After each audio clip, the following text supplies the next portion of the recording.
He'll never be a lawyer 'cause he can't pass a bar, but he could make a living playing his guitar. He might be a politician or a movie star, but he'll never be a lawyer 'cause he can't pass a bar.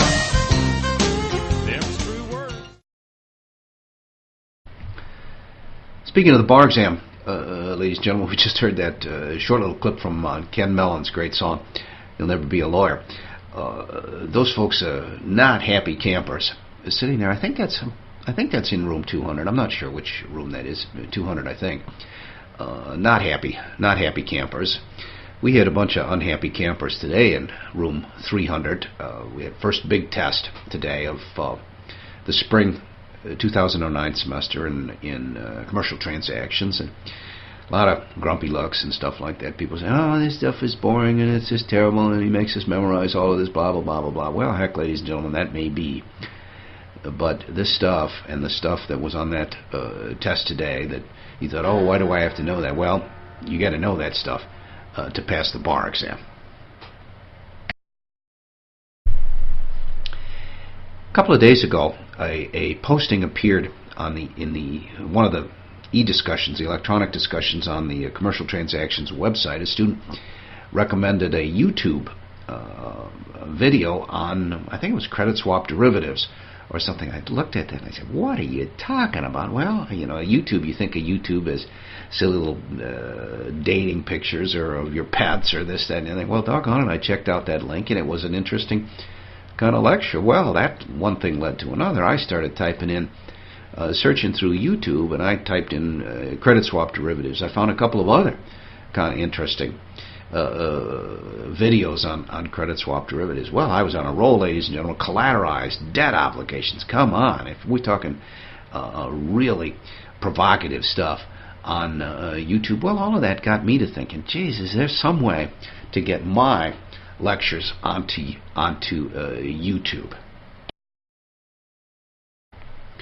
One thing led to another, and I started searching for some way to convert my files, their shockwave flash objects, into something that could play on video. I've been experimenting with different software for a couple of years trying to get something. Never could find anything that did the job, but came across this thing that actually is recommended by Adobe. Adobe is the company that makes Flash itself. So I thought, well, heck, I'll try that, because Adobe itself recommended. All the other programs were kind of sidelight sorts of stuff. So heck, I just installed this shockwave to Flash converter and just kind of experimenting.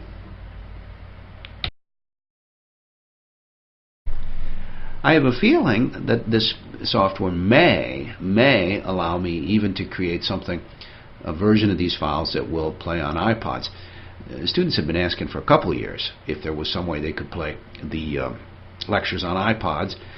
I've never been able to figure it out. I've done a lot of research, never was able to figure, well, maybe this particular software is going to do the trick. Frankly, I'm not sure why anybody would want to. Darn. These lectures, the graphics are, how they're going to look on a 2-inch screen. But, well, regardless, maybe this software will let me do that also.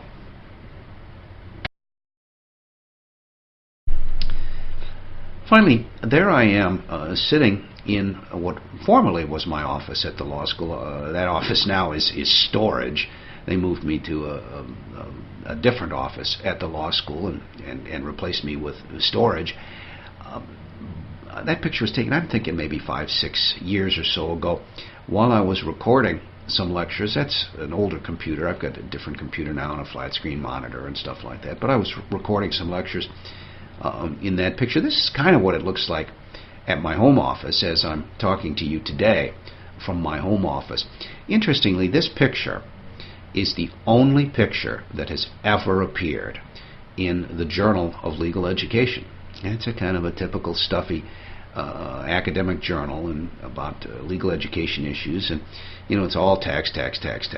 Well, and occasionally there'll be a graph. Never a picture. Well, this picture appeared in the Journal of Legal Education about 3 years or so ago, smack dab in the center of an essay that I published in that journal on electronic lectures. So this is not what it looks like as I'm talking to you today, but it's kind of similar.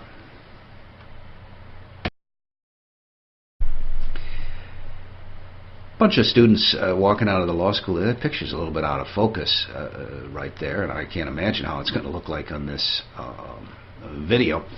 I recognize a bunch of those folks. Actually, I pretty much recognize everybody at the law school because everybody takes one or the other of the classes. But they're thinking, get me out of here, Wangerin. I've had enough of you for today. And in fact, that's all I'm going to say, because this is just a little bit of an experiment to see whether I can get a lecture, one of my lectures, to work on YouTube.